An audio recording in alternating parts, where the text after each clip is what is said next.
मी घेऊन पळीन माझं झालं. हाय एवढं.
मिरच्या आपण तळून घेतलेल्या आहे. आता मिक्सरमध्ये मिरच्या बारीक करून घ्यायचे. त्यात तीन आपण जिरं टाकलेलं आहे आणि लसूण. आता ते पूर्ण त्याला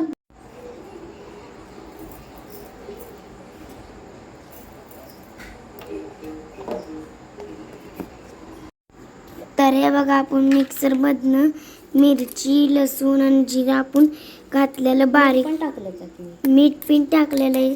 आणि आता मिक्सरमध्ये बारीक करून काढले आपण. ते तयार झाला महाराष्ट्रीयन खरडा.